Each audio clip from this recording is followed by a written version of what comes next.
definitiva, con los fierros que tiene un gobierno nacional, con el apoyo del establishment local e internacional, con el apoyo de los medios, con el Fondo Monetario Internacional, con anuncios de último momento, haciendo trampa con la inteligencia artificial, un ajuste bestial, guita del FMI, un precio del dólar que desangra al país, los votaron 15 de cada 100, ¡15!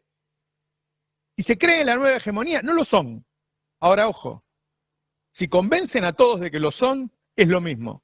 Y ese es el tema de los próximos días. Adrián Murano. De fiestas. ¿Qué tal, Roberto? ¿Cómo andan? Buen día para todos. Bueno, creo que la base del análisis está en lo que vos decías al principio y tiene que ver con el ausentismo o con la participación electoral. Añadido a ese análisis están los detalles, que son los que en algún punto satisfacen a Santoro y al panperonismo, porque en esos detalles puede encontrar algunos signos positivos, por ejemplo, la expansión territorial, un panperonismo que no lograba hacer pie en su tradición política al sur de la ciudad y que recupera, por lo menos en términos cromáticos, si uno ve el mapa de la ciudad, en términos cromáticos ha recuperado del centro al sur de la ciudad esa representación. Ahora, retomo lo que vos mencionabas respecto a cómo debería leerse en términos nominales la elección. Es decir, sacó un tercio del total del padrón electoral de la ciudad, ¿no? Adorni sacó un tercio del total del padrón electoral de la ciudad. En una ciudad el total del padrón sacó 15 puntos. 15 puntos. No del total del padrón, perdón, sino del total de la habitualidad de participación, que es el 70%. Lo que digo es que de cada 100 personas que podían ir a votar, 15 eligieron a Milei. 15 eligieron a Milei. Pero si uno toma la media histórica de 70% de participación, ahí estaría más o menos en ese orden. Ahora, es cierto que las elecciones no se leen por el nominal, porque si fuese por el nominal, Santoro perdió 100.000 votos. Ahora, sería comparar una elección legislativa de medio término en la ciudad con una elección ejecutiva de la que participó Santoro como candidato a jefe de gobierno en el marco de un año electoral. Yo lo que digo es que ellos dicen, ahora con estos triunfos vamos a hacer un cambio tributario revolucionario, vamos a subir la edad jubilatoria, claro, vamos a cambiar las leyes laborales como si fueran una hegemonía. Una hegemonía era Cristina, cuando fue el 80% a votar, sacó 54 puntos, igual a los 3 meses chocó con el campo. Quiero decir, hay una idea de generarle a los argentinos la idea de que los tipos, todo el mundo piensa como ellos, que el mundo se volvió liberal, que todo el mundo lo apoya. Y la verdad que si el mundo lo apoyara, primero sacaría más puntos y segundo iría más gente a votar. Bueno, pero hay un mérito.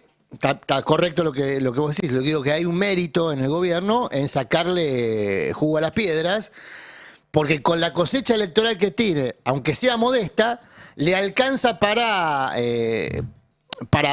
parecer triunfante y objetivamente triunfar electoralmente. Más allá de que en términos, insisto, nominales, la cantidad de votos sea modesta en comparación con la cosecha de votos de antes, de otros espacios políticos.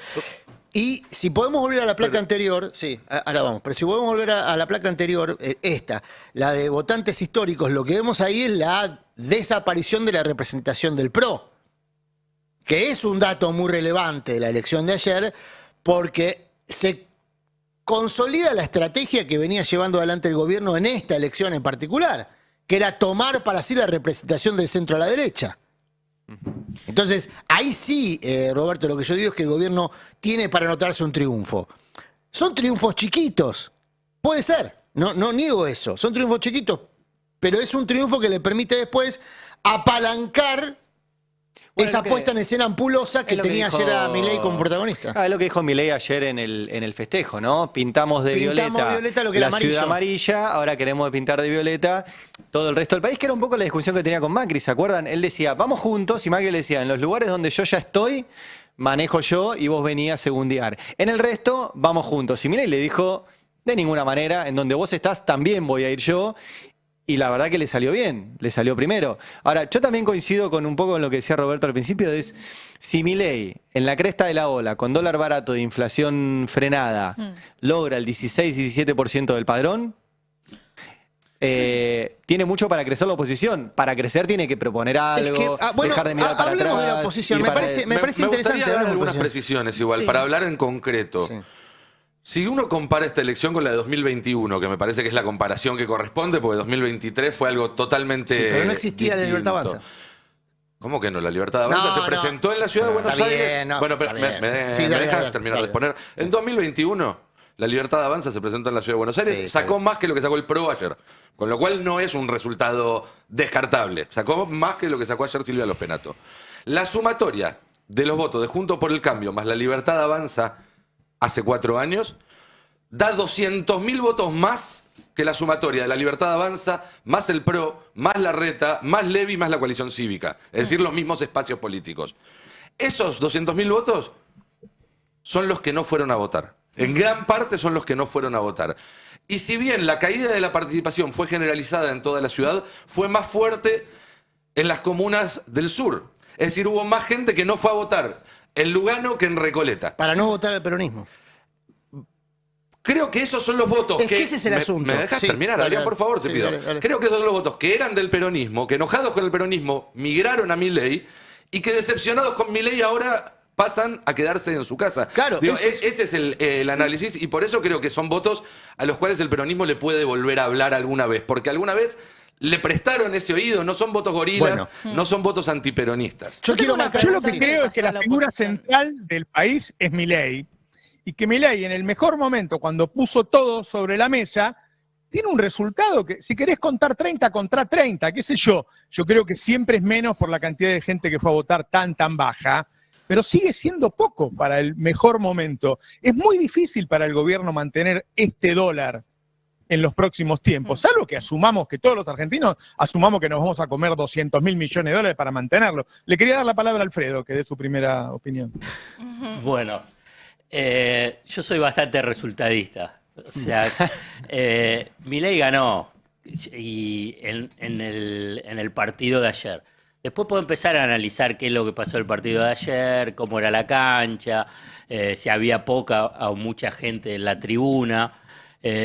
Pero, qué sé yo, después no sé si habrá algún capítulo vinculado con el tema de las encuestas. Pero la verdad que si vos ves el recorrido de las encuestas, recién al final alguna decían que podía estar parejo, pero todas las encuestas le daban que bueno, Santoro seguro gana. Acá lo que se está discutiendo es el segundo puesto entre el PRO y la Libertad Avanza. Y era que además que era casi un empate entre ese segundo. Bueno, la verdad que no dio nada de eso. Si uno quiere ver las encuestas de hace un mes, digamos, no hay nada de eso, digamos, porque lo que hubo fue una catástrofe del PRO.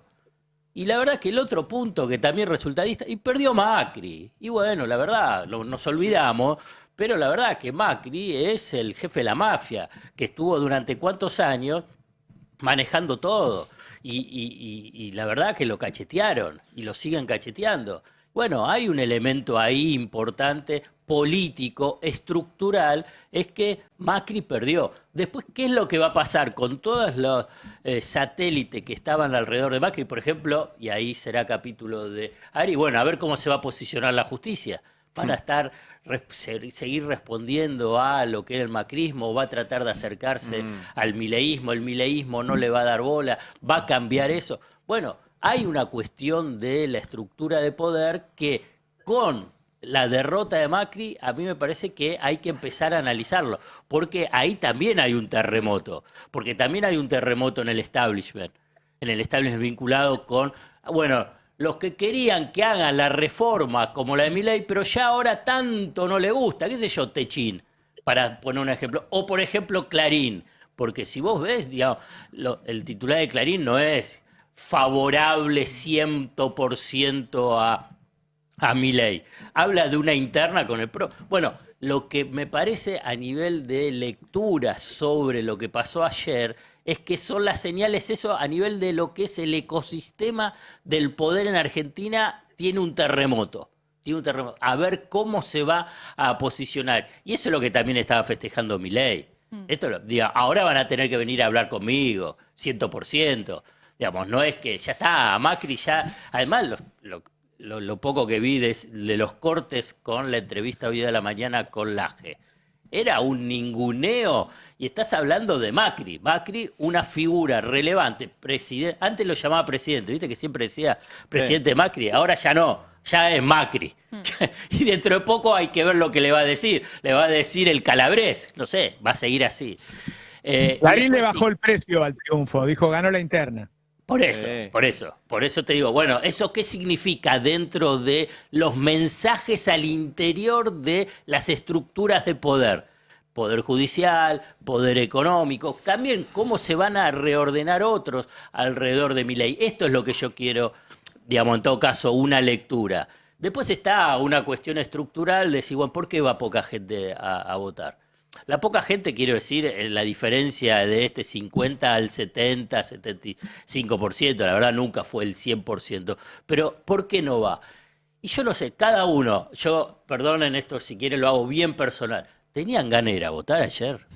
¿Qué sé yo? No sé, digamos, hay una cuestión que hay como dos mundos, si querés, el superestructural de la política, de la interna, y qué es lo que le pasa a la gente en términos cotidianos.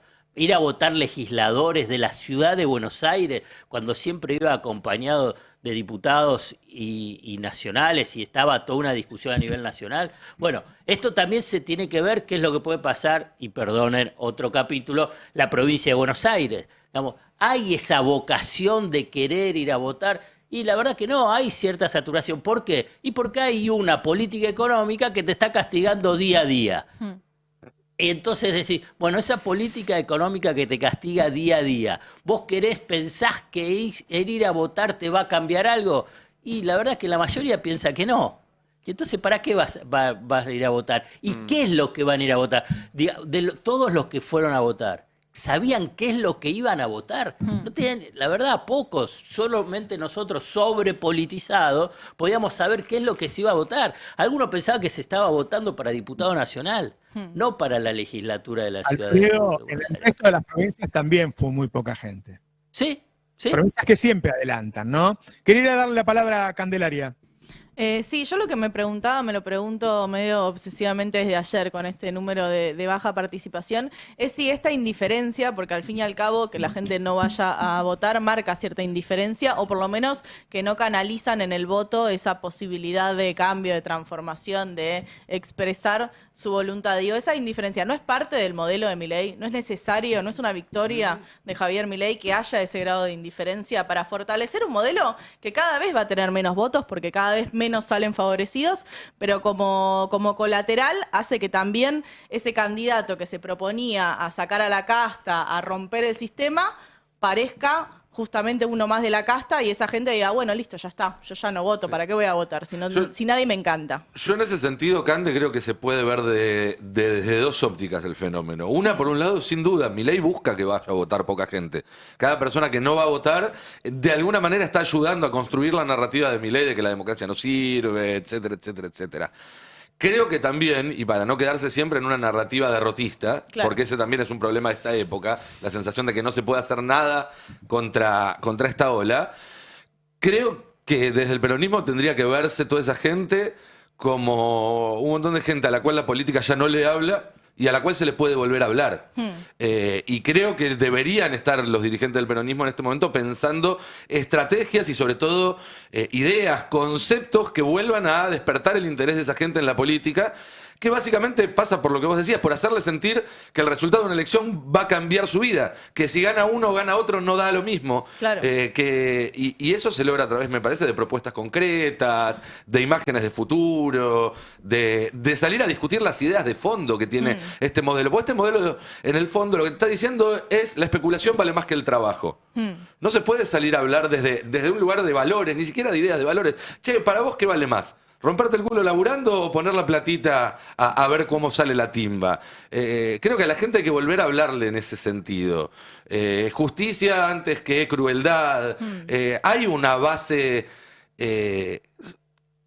que permitiría reconstruir un diálogo entre la sociedad y la política. El tema es que no hay políticos intentando hacerlo. Y también demostró que la estrategia de nacionalizar la elección, esto de Adorni es Milei, funcionó. Absolutamente. Y fue recontra jugado, porque si perdía, íbamos a decir, perdía Milei. Entonces hay algo ahí también en las agallas, de si se quiere, de la Libertad Avanza, de poner siempre todo en juego, que también nos tiene que convocar en esta cosa de, bueno, dejar de ver las encuestas, el qué queda bien, qué queda mal, a dónde voy, a dónde no voy, y empezar a jugársela toda, porque estamos enfrente de alguien que se la juega toda. Yo a ver, voy a disentir creo que con todos. Me gusta que todos pensamos distinto hoy, está bueno. Creo que voy a disentir con todos. Yo creo que ayer, con razón, la superestructura del peronismo porteño celebró, porque sumó 2 legisladores, tiene la primera minoría en el Consejo Deliberante, o legislatura, como se llame ahora, de la Ciudad de Buenos Aires. Eso le va a permitir negociar con un Jorge Macri muy debilitado casi todo lo que se haga en la ciudad, incluidas posiciones de poder que, por supuesto, la Libertad Avanza va a pedir para sí. La Libertad Avanza va a pedir que se desplace a los radicales del Banco Ciudad para tener sus representantes ahí. Va a pedir puestos en el Consejo de la Magistratura. Es decir, la Libertad Avanza, como segunda minoría en la Ciudad de Buenos Aires, va a pedir posiciones de poder, y el principal aliado de Jorge Macri va a ser el peronismo de la ciudad, como viene siendo el peronismo de la ciudad el mejor aliado de toda la experiencia macrista de la Ciudad de Buenos Aires. Entonces, ayer anoche, la superestructura del peronismo de la ciudad celebraba esos 2 nuevos legisladores que suma a la Ciudad de Buenos Aires. Está bien, está mal, cada cual hará su análisis. Pero ayer, quienes miran la política desde la óptica del Palacio, en el peronismo estaban contentos. Quienes miramos la política, como recién planteaba, ahí estamos viendo la conformación del Consejo Deliberante, o de la legislatura, perdón. 20 bancas para el peronismo, 14 para la Libertad Avanza, 11 para en realidad son 10 más 1 del PRO, ¿no? Se está sumando automáticamente uno que habrá que ver si sigue en el PRO, que es el que quedó de la coalición cívica. Y volvemos a Buenos Aires, que es lo de Larreta. Los 5 de Larreta, en realidad sumó 3, había 2 que aparentemente van a seguir tributando a ese espacio político. Después, el FIT que queda con 2, y si uno observa las posibilidades de alianza que le quedan a Jorge Macri, insisto, Jorge Macri va a tener que... El corte de quórum en la Ciudad de Buenos Aires es 31 legisladores. Para conseguir quórum en la Ciudad de Buenos Aires va a tener que ser Macri sí o sí alianza con alguno de los espacios mayoritarios. Por como viene la discusión con Pilar Ramírez y sobre todo con su marido, que viene del ecosistema de negocios del PRO, esto es muy importante a tener en cuenta, ¿eh? Porque lo que está en discusión en la Ciudad de Buenos Aires es un sistema de negocios que la Libertad Avanza ambiciona. Entre otras cosas porque lo conoce desde adentro. Quienes conducen la Libertad Avanza en la Ciudad de Buenos Aires venía del sistema de negocios que había montado Mauricio Macri hace 20 años. Pilar Ramírez y sobre todo su esposo, director del Banco Nación, que es un gran gestor inmobiliario de la ciudad. Entonces, esa discusión de negocio va a estar en la base del costo que tendrá para Jorge Macri gobernar la ciudad. Che, quiero ir a un tema, después volvemos sobre esto, de lo que pasó con la inteligencia artificial. No me dejes solo, compartímela, por favor. De lo que pasó con esa trampa en donde aparece primero Macri y después otro video de los Penatos diciendo que se bajó. Yo hice un experimento en ese momento y se lo mandé a 4 personas. 2 lo creyeron. No tuvieron ninguna duda. Uy, ¿se bajó? Digo, porque quedó olvidado ese tema. Y 2 cosas. Primero, yo creo que en algún lugar debe haber jugado, no sé cuánto, por ahí, pocos votos, jugó. Segundo, si hacen esto en una elección legislativa en la Ciudad de Buenos Aires, ¿qué van a hacer en las presidenciales? Recordemos que los 2 amigos, Bolsonaro y Trump, los 2 intentaron hacer un golpe cuando perdieron. No dejemos ese detalle a un costado. Son tipos que no les importa nada la democracia, que son capaces de hacer cualquier cosa. Recordémosle a la gente el video de Macri. Yo leía que todo el mundo decía, pero es re obvio. Bueno, yo lo vi hablar 1000 veces a Macri. La mayoría de la gente no. Yo sé que se movió muchísimo. Además, ellos tienen todo el aparato para moverlo. Y lo movió gente, digo, intervino el Gordodán, que es como Caputo el Gordodán. Además, parte Roberto, del gobierno. si hoy puede llegar a resultarle obvio para alguien que está atento y tiene la mirada muy avesada, al ritmo que avanza la tecnología, yo estoy seguro que en 2027 nadie de los que está en esta mesa, que somos gente más informada, si se quiere, que el promedio, va a poder distinguir un real de uno que no, porque esto está avanzando a una velocidad impresionante. Yo no coincido en eso. No sé si querés ponerlo para ahí veo que lo estamos mostrando. Los Penato. Está. Quería contarles que tomé la decisión de bajar la candidatura de Silvia Los Penato. Y yo sé, se preguntarán por qué y no estarán entendiendo el mensaje, pero todos los pronósticos muestran que el kirchnerismo está primero en la ciudad y eso no lo podemos permitir. Por eso te pido que este domingo vayas a votar por Manuel Adorni. Si bien recientemente tuve diferencias con el presidente Milei, ustedes bien saben que siempre voy a defender la República y las instituciones. Cuando vayas a votar mañana, por cuestiones técnicas y de tiempo, la lista de Silvia seguirá apareciendo en la pantalla. Por eso este mensaje. Votemos todos al candidato del presidente Milei y no permitamos que el kirchnerismo gane en la ciudad de Buenos Aires. Dos cosas. Primero, desde lo político está muy bien articulado lo que quiere decir y la forma de engañar. Utiliza el latiguillo de contra el kirchnerismo, dice, mirá que la boleta va a estar, no te confundas, qué sé yo. Segundo, desde lo técnico me dicen que hacen falta varios sistemas bastante importantes para hacer eso, que no es que lo hace cualquiera. Yo hablé con dos ingenieros de la UBA ayer, porque me interesó. Yo me quedé mucho con este tema, yo sé que a la noche se perdió esto, ya nadie más habló de este tema. Para mí, yo no hago ningún razonamiento, yo se lo mandé a 4 personas y todos lo creyeron. ¿Qué crees que te diga? Yo creo, Roberto, yo pienso lo siguiente. Perdón. No, te decía, yo pienso lo siguiente, yo creo que el tema no es la inteligencia artificial, sino si es verosímil o no. Y era perfectamente verosímil que Macri hiciera eso. Porque ha hecho otras cosas, porque es verosímil que Macri negocie cualquier cosa y le suelte la mano a cualquiera por algún negocio que leen. Te pongo un ejemplo. ¿Te resultaría verosímil, por ejemplo, que Milei le hubiera entregado el negocio de la hidrovía a Macri a cambio de un apoyo de Macri en la ciudad de Buenos Aires? Yo creo que son posibles esas cosas y eso hace que el problema no sea la inteligencia artificial que hoy te permite hacer esto, sino que a vos te pasó y yo si no hubiera visto el video me hubiera parecido verosímil realmente que Macri largara a Los Penato para hacer ganar al candidato al presidente a cambio de algo. El problema es que es verosímil, y yo creo que van a zafar de la inteligencia artificial y las operaciones de inteligencia artificial los que no sean verosímiles. Yo ponía un ejemplo claro. ¿Vos creerías si Kicillof llama a votar al candidato de la derecha? Por más inteligencia artificial que te hagan. Si te lo hace Elon Musk con la mejor tecnología que exista y no con esta que se notaba un poquito. O sea, yo creo que pasa por si es verosímil para las personas que son conocidas. Y Macri es un tipo muy conocido. Vos decís, puede pasar de largo si me lo hacen a mí o si se lo hacen a alguien menos conocido. Bueno, por ahí sí. Pero a gente de alto nivel de exposición que haga algo de este tipo, yo creo que lo de Macri pasaba porque era posible que Macri hiciera eso. Sí, pero eso es juego sucio esto. Pero juego sucio siempre. Pero la campaña sucia es ahí la hace tecnología. hace 5.000 años que hay campaña sucia. Pero bueno, pero esto hay que decirlo. Y si fueron 2 o 3 votos, 2 o 3 puntos, digamos, les hace ganar las elecciones. Entonces, pero campaña sucia hubo peores. Perdón, vamos a poner el ejemplo.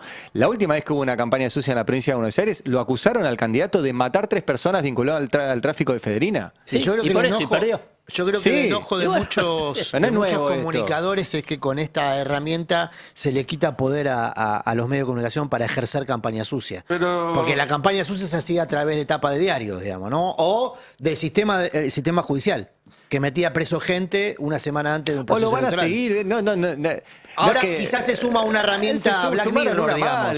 Esta semana Cristina puede ir en cana si se le ocurre a la Corte Suprema. O sea, hay herramientas de todo tipo para hacer campaña sucia. Yo tengo una lectura distinta de lo que pasó. Yo creo que en esta campaña el objetivo de robar algunos votos, que no sabemos si son 1 punto, 2, medio, ni nada, era un objetivo táctico en todo caso, era algo que venía como beneficio secundario, pero que en realidad lo que buscan hacer es otra cosa, porque si se fijan, no solamente hicieron circular el video, sino que rápidamente salieron en las redes a hacerse cargo del video. Con lo cual, ni siquiera es que trataron de mantener el engaño hasta último momento. Yo creo que lo que hay es una búsqueda de convencer a la gente que la democracia es una farsa, que cualquiera puede hacer cualquier cosa, estas son las nuevas formas, así se hace ahora en las redes. Entonces, si vale todo, nada vale nada. Pero ¿le inventa Milei eso o Milei está explotando algo que existe? Milei es un representante de un emergente político global, donde también están Trump, Bolsonaro y demás, que claramente están utilizando a la democracia como una herramienta para un fin en el cual la democracia en algún momento les va a dejar de servir y se la van a sacar de encima. Si todo el resto de la política hubiera actuado de acorde a la expectativa que se tiene sobre ella, ¿Milei podría hacerlo? Si todo el resto de la política hubiera actuado acorde a la expectativa que se tenía de ella, Milei no llegaba a ser presidente. Por eso te digo, Milei no está inventando nada. Pero Milei ya es presidente, la política ya se comporta mal y de espaldas a la gente.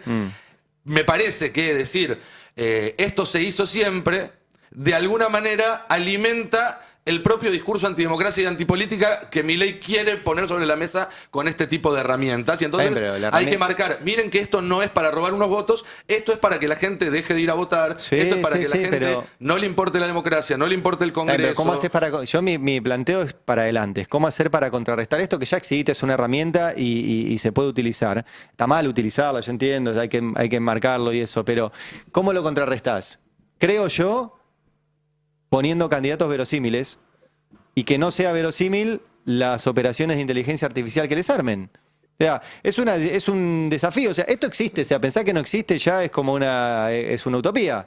Existe. Bueno, tus candidatos no tienen que poder ser víctimas de esto. ¿Podemos hablar de eso, Roberto? Porque vos lo aludías. Ahí voy. El tema es que me parece que es más profundo y, como dice Nico, más internacional, ¿no? O sea, hay un laburo de los centros de poder económico para desgastar a la democracia y para tener el poder ellos. Si uno mira esto, el otro día lo decía Ale Berco acá en el libro de ¿Qué quieren los dueños? Ya bueno, ¿qué quieren los dueños? Que bajen el gasto del 40% al 25% del PBI. ¿Para qué? Para manejar el 75% de ellos.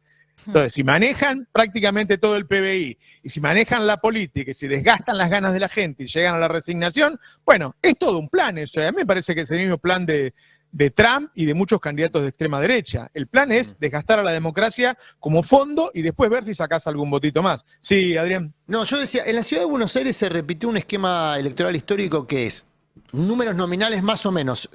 Insisto, la base de cualquier análisis tiene que estar centrado en la baja participación en la ciudad y en las 5 elecciones anteriores. En la apatía electoral que está relacionado con todo lo que estamos hablando. Campaña sucia, insatisfacción democrática. Claro, o sea, venimos de un proceso donde el dato central es la baja participación. Un proceso electoral donde el dato central es baja participación, insatisfacción democrática, al gobierno le sirve, no le sirve. Eso está en la base de cualquier análisis. Pero si uno pone la lupa, como hacen los dirigentes políticos, que ponen la lupa en los resultados para ver qué nos dice eso del futuro inmediato, porque este año se va a seguir votando, y se va a seguir votando en la ciudad. Y en la ciudad se van a elegir, por ejemplo, 3 senadores, 2 por la mayoría y 1 por la minoría. Es decir, que hay un proceso electoral muy exigente por delante, incluso en la misma jurisdicción. ¿Qué es lo que se marcaba ayer para mí? Que la ciudad de Buenos Aires mantiene su tradición antiperonista. Si uno suma todas las expresiones antiperonistas, nítidamente antiperonistas, reúne el 70% de los votos. Olvídense del nominal, Vamos al porcentaje, porque en definitiva lo que va a definir cuántos senadores entran es el porcentual, no la cantidad de votos que haya o la cantidad de gente que vaya a votar, sino el porcentaje de votos positivos que se obtenga. Entonces, ahí hay un dato. La ciudad se mantiene como la capital nacional del antiperonismo. Es así. El peronismo eligió el candidato menos peronista que podía, que hizo la campaña menos peronista que podía. Le sacó hasta el celeste a su color. Puso el verde fluo. O sea, menos peronista ilustró, digamos. Sería una alianza con un radical, con un líder de la Unión Cívica Radical. Cosa que no hay que descartar, porque ya esa posibilidad se conversó. Yo lo conté anoche, que hay una conversación ya, que estaban mirando cómo salía la reta, de avanzar hacia una alianza en la que estuviera el candidato peronista, que sería Santoro, Lustó y Larreta, y terminar yendo una paso, todos esos contra Milei, contra el candidato de Milei. Me spoileaste. Hacia ahí iba. Digo, después de la experiencia de ayer, lo que quedó demostrado es que el comportamiento o la propuesta opositora a Milei tiene que plantarse frente a Milei como lo que es. Un proyecto hegemónico que se está quedando con toda la representación del centro a la derecha. Con todo el desafío para la democracia que eso implica, por las características que contaba recién Nicolantos. Entonces, a mi modo de ver, el escenario de la Ciudad de Buenos Aires que quedó descrito ayer, más allá de la satisfacción de Palacio que pueda tener la superestructura del peronismo en la ciudad, si la intención es recuperar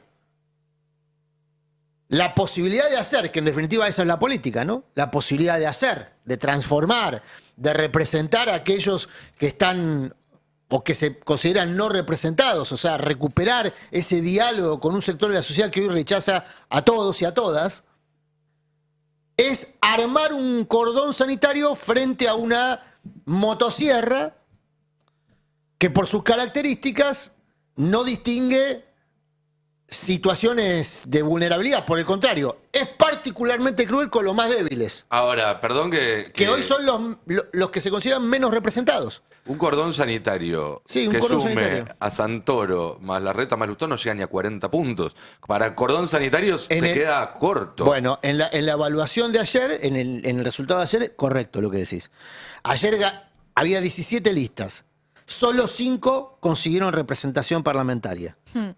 De 17, solo 5. De esas 5, una es la izquierda, que uno supone no va a hacer, digo, por sus características, no va a hacer una alianza electoral con ningún otro espacio político, aun si se manifiestan en contra de una posición neofascista como la de Milei. Pero el resto de los espacios, y ojo, yo no lo estoy diciendo por una cuestión de simpatía ideológica con las posiciones de Larreta, Lustó y compañía. Lo que estoy diciendo es que el 70% que se manifestó ayer antiperonista, incluso en ese comportamiento electoral, va a mantener ese comportamiento hasta que lo sufra en carne propia. Cosa que ya pasó también, ¿eh? Ya ocurrió. Pero además, si el gobierno se sigue corriendo a la extrema derecha, si pasa de ser un gobierno neofascista a un gobierno fascista, digo, la gente, todos dejamos pasar cosas como si no hubiera pasado nada. Acá este gobierno un día le sacó la comida a todos los comedores del país y hizo decir a sus operadores mediáticos que robaban la comida, que se quedaban con la plata. La justicia lo rechazó, dijo que no robaban nada y dio la orden de mandar, y no la mandaron. Y llegamos a 1,5 millones de pibes no tuvieran comida. Después le sacó los remedios a los enfermos de cáncer. Y también dijo que había corrupción en el DAPSE, que es el organismo que decía, y la justicia dijo que no, y se lo sacó igual. Ayer veía las colas de discapacitados que tienen que ir otra vez, ya se lo hizo Macri, a demostrar que están discapacitados. Se quedan toda la noche haciendo cola. Es decir, hay un nivel de autoritarismo y de crueldad muy grande. Entonces, a mí me parece razonable que después se arme algo que una, porque vos te definís también por tu contrario, por tu adversario. Si el otro está muy en el extremo, es lógico que el resto se va a unir. Te sumo algo, Roberto, a lo que dijiste, de ningún candidato fue a pedir que sacaran la comida de los galpones, ni que entregaran las Grabois. Bueno, por eso, no fue candidato. O sea, Grabois fue el único dirigente político que estuvo en los galpones de comida y... En este momento está con las patas en el agua, ayudando a la gente, sacándole en botes y qué sé yo. No, digo, porque vos marcás estas cosas que nosotros le dimos mucha difusión y mucha cobertura, y de hecho la comida la descubrimos, la de los medicamentos lo cubrimos mucho, y no había nadie. O sea, nosotros lo cubríamos porque no lo mostraba otro, no solo no lo mostraba el sistema de medios, no lo mostraba la dirigencia política. Y no hubo un solo dirigente político que se sentara en la puerta de los galpones donde Sandra Petovelo tenía guardada la comida, decir, me quedo sentado acá hasta que la repartan. Una acción política. A ver, este año fue muy parecido a 2016, donde nosotros éramos los que mostrábamos todo y los políticos te decían, calmate que estos tipos se van a quedar 20 años. Digo, claro. Vos le hiciste 20 notas a familiares de personas que se estaban muriendo y le habían sacado los medicamentos. Eso también los podían... Congreso los podían haber mostrado, no sé. Hubo una como hacía la derecha, que estaba el cartelito de la inflación de 1,5, bueno, tener gestos de comunicación que por lo menos vaya desgastando al gobierno y pague algún costo. Pero digo, a lo que vuelvo es que me parece lógico que si se sigue corriendo un extremo haya unidad en el resto. Quiero ir a un tema, después volvemos a la política, que me dejó muy preocupado. Hay dos cosas que vi el fin de semana que salieron en el Destape.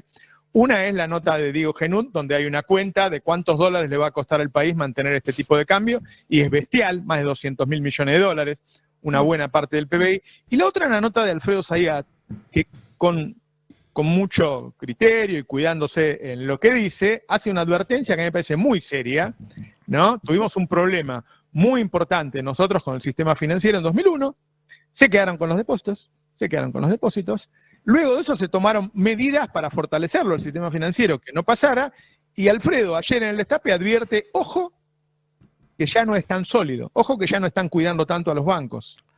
Así es. Esto es en base a el informe de los bancos que elabora el Banco Central, y a partir de esos datos del informe de los bancos, un banco importante del sistema empezó a analizar con más detalle cada uno de esos indicadores, porque cuando uno va al informe sobre los bancos del Banco Central muestra que todo es fabuloso. En cambio, la propia entidad dice, bueno, a ver, ¿cómo está el sistema? Hace una proyección desde el momento que comenzó Milei, qué es lo que pasa con los bancos, y envía señales de alerta. La señal de alerta, para que también quede claro, y como vos ahí lo estabas mencionando, el sistema financiero es sólido, era sólido. Ahora bien, desde que comenzó Milei, está disminuyendo esa solidez. ¿Eso significa que dejó de ser sólido? No, pero está disminuyendo. Entonces esas son las señales de alerta. ¿Y qué es lo que está marcando los últimos datos de indicadores del sistema financiero de acuerdo a la propia evaluación que realizan los banqueros? Que ha sufrido importantes modificaciones desde el comienzo de la gestión de Milei. Y vamos a traducirla. La gestión de Milei en la parte económica, en la instrumentación, está liderada por una sociedad que es la consultora Anker. Pero ¿cómo? Si son del sector público. Bueno, los socios principales de la sociedad consultora financiera Anker es Luis Caputo y Santiago Bausili. Luis Caputo es el ministro de Economía, Santiago Bausili es el presidente del Banco Central. Desde ese comienzo de gestión hubo una reducción significativa de la liquidez, o sea, del dinero disponible que tienen los bancos cuando reciben los depósitos y después lo prestan. Tienen que tener una liquidez para atender precisamente los reclamos de los depositantes. Una caída muy fuerte de la rentabilidad. Siempre cuando uno ve el sistema financiero y ve los bancos ganan mucha plata. Sí, ganaban mucha plata. Con la mega devaluación de Javier Milei del 13 de diciembre del 2023, ganaron muchísimo por la evaluación de los títulos públicos, pero desde entonces, cuando vos ves el recorrido sobre la rentabilidad, vos ves que va bajando. Punto por punto, mes por mes, va bajando la rentabilidad. Hay mayores niveles de mora, y fundamentalmente en las familias con con los vencimientos de las tarjetas de crédito y con los créditos personales. Esto claramente es un indicador de la caída de los ingresos y por consiguiente el poder adquisitivo de las familias. ¿Las familias qué hacen para tratar de mantener su consumo habitual? Y bueno, se endeudan. Pero después, con la expectativa de una mejora del ingreso. Si no viene esa mejora del ingreso, bueno, no pueden pagar los vencimientos de la tarjeta en su totalidad como la de los créditos personales. Entonces empieza a haber ahí un crecimiento de la mora y una tendencia que se consume gradualmente los colchones de capital que fueron acumulados en los últimos años de los bancos. Bueno, son todos indicadores que por lo menos hay que poner el foco. ¿Va a continuar esa tendencia o va a cambiar? pero a la vez, ¿qué es lo que pone en alerta también este informe confidencial al cual tuvimos acceso y publicamos este domingo en el Destape Web? Es que a partir de la presión de los bancos nacionales, el Banco Central está flexibilizando la posibilidad de a quién le puede prestar los dólares. No estamos hablando de los pesos, los dólares. Entonces, ¿cuál era la norma prudencial que nació precisamente del estallido de la convertibilidad y el posterior corralito? Era el descalce de moneda, es muy sencillo.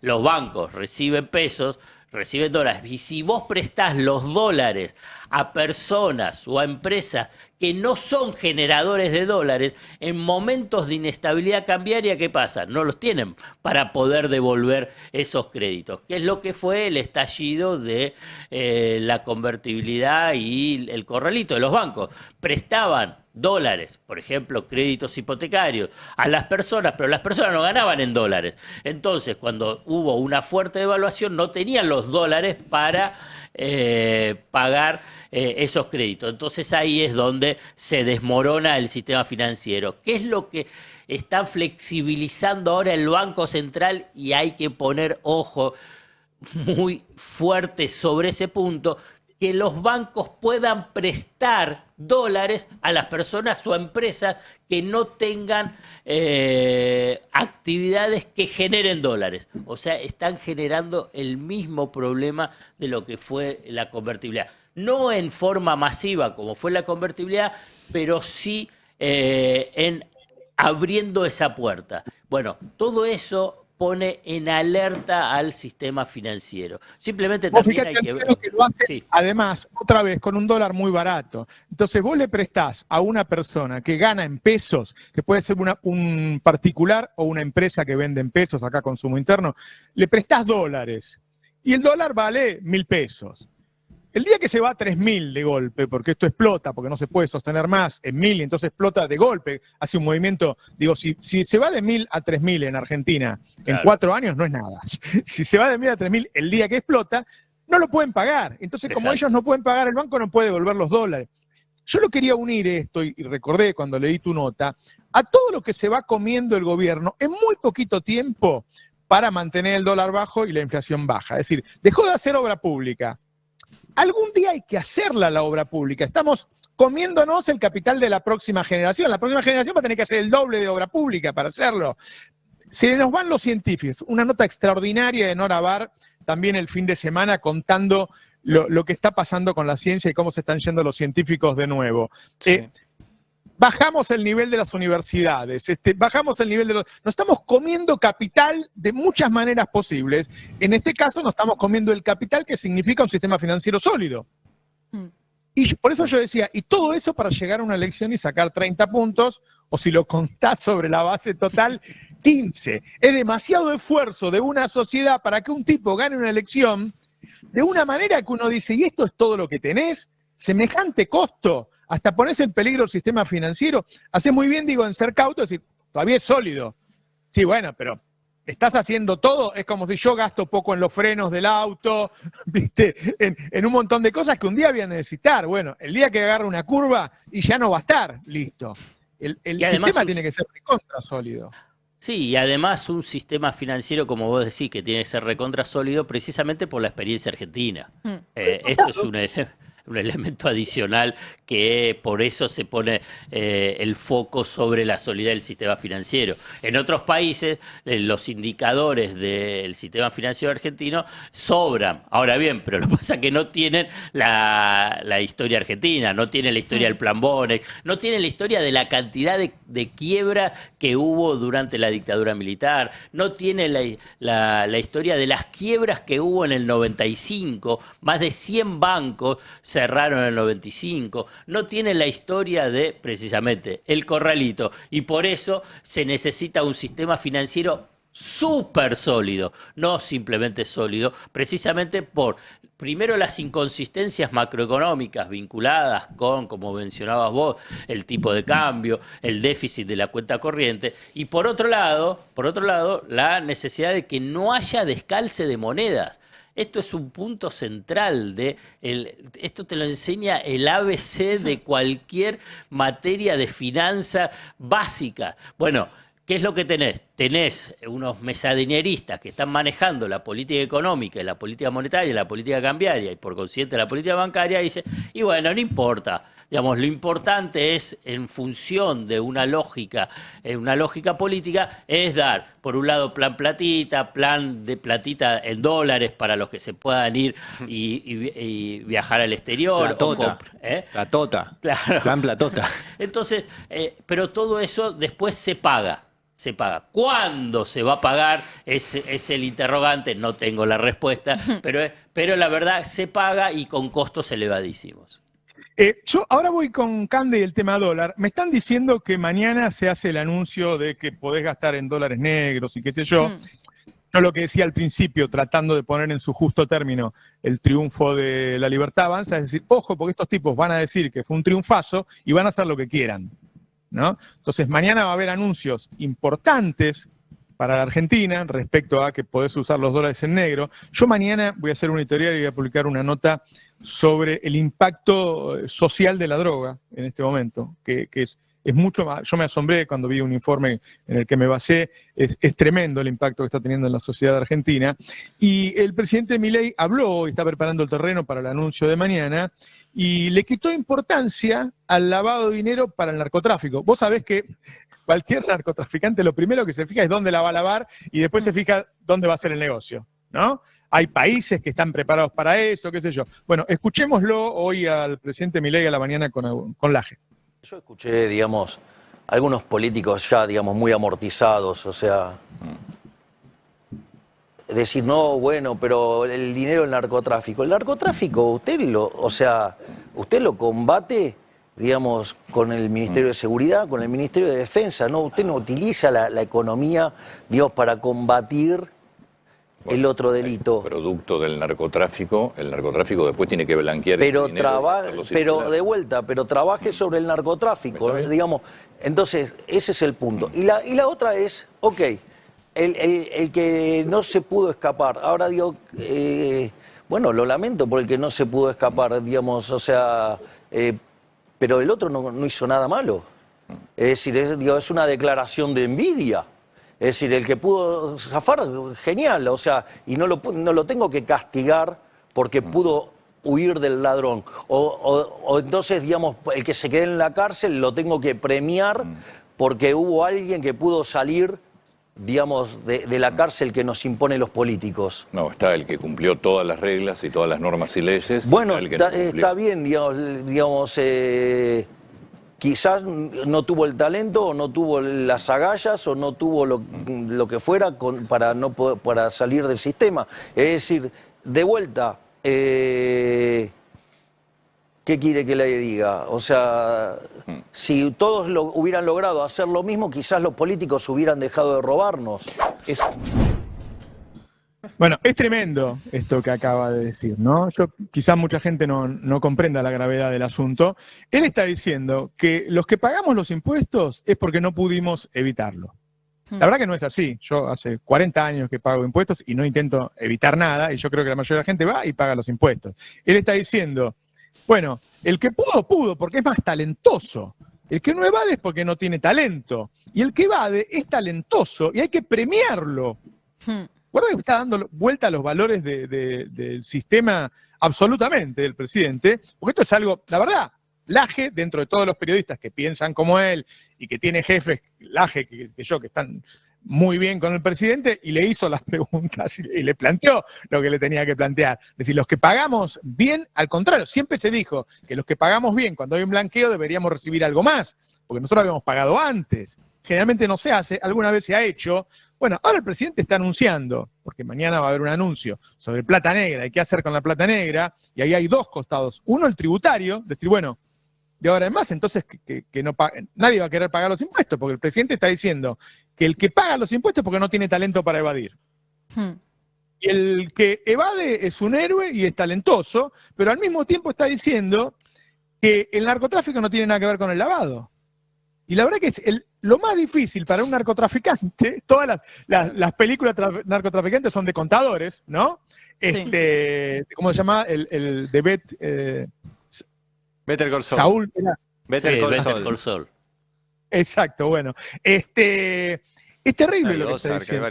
Es terrible, mantiene la narrativa de evasores héroes y también la narrativa del topo dentro del Estado, porque socavar los ingresos tributarios, de nuevo, de las personas que pueden evadir impuestos, porque acá hay una diferencia fundamental entre quienes tienen la decisión de pagar impuestos y quienes estamos obligados a pagar impuestos porque pagamos el IVA cada vez que consumimos, porque si ganamos más de cierto monto tenemos que pagar ganancias y no está la posibilidad de evadir o de eludir. O sea, lo que está implícito acá es una diferenciación también entre quienes pagan bienes personales, entre quienes hacen las declaraciones de ganancias y de IVA, que son los empresarios, y que tienen sus trucos para tratar de pagar menos impuestos y que el presidente les está diciendo perfecto que hicieron esos trucos, perfecto que en el caso del agro triangularon con Paraguay y tienen parte de sus ingresos completamente sin registro. Bueno, yo les voy a dar la herramienta para poder usar esos dólares en la economía. Y sumando lo del narco, ¿no? Sumando que a lo que le dice a los negocios ilegales es, si ustedes generan dólares, vengan a usarlos a la economía argentina, a mí no me importa de dónde lo generaron,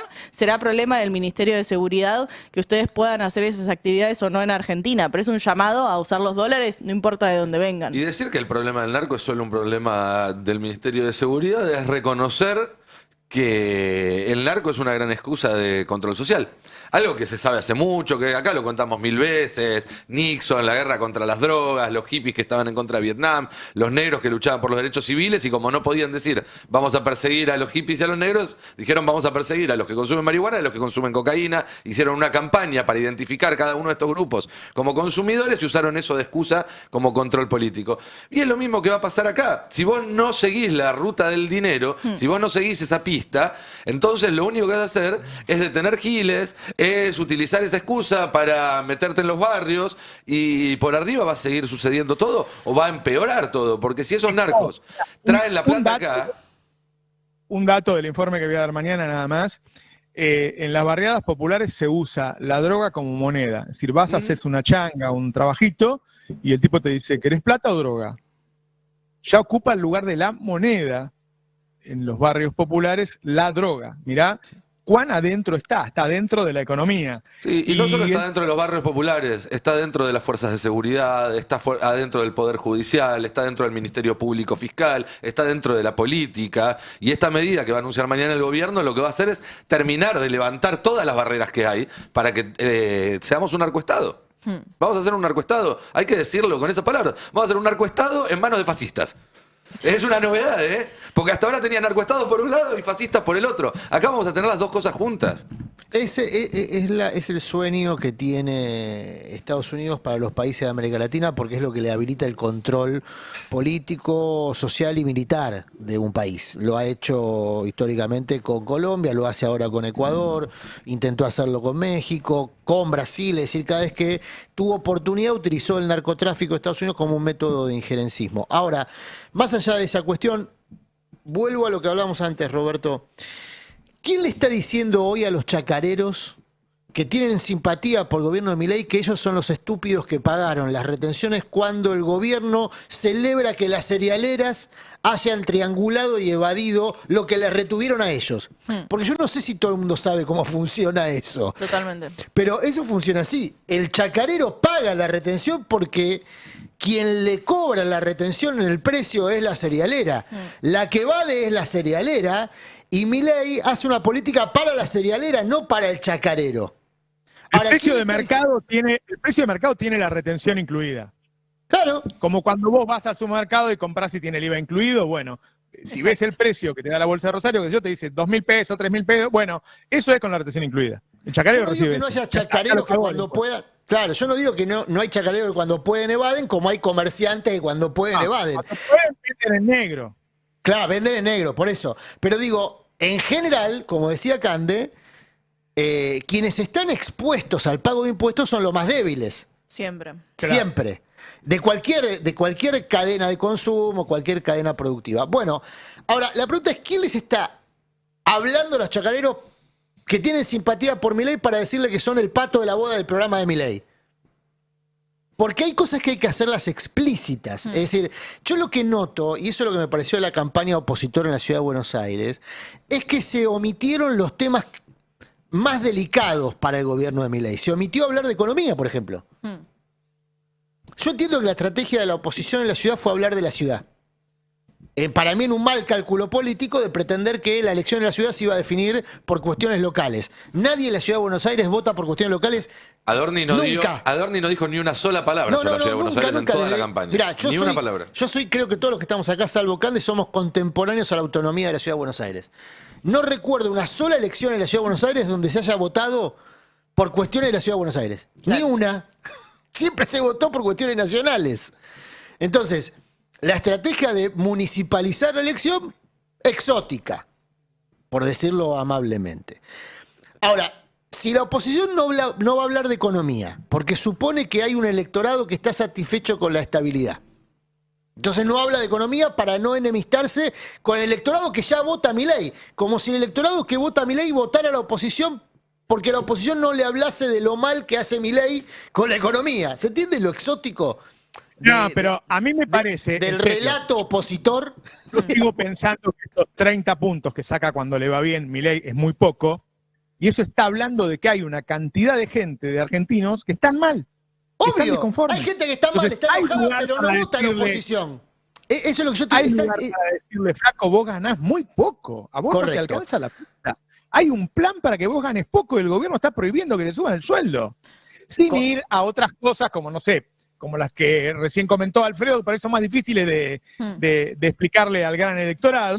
Es un peligro que advertimos, porque es la obligación nuestra. Es difícil explicarle a todo el mundo cómo funciona un banco, pero la gente entiende que le están pagando poco y que hay una política adrede para bajarle los sueldos. Le queda lugar a Cande. Lo entiende, pero prefiere, Roberto, yo lo que digo es que lo entiende, claro, al punto de que prefiere no ir a votar para no votar al oficialismo, pero no vota a la oposición.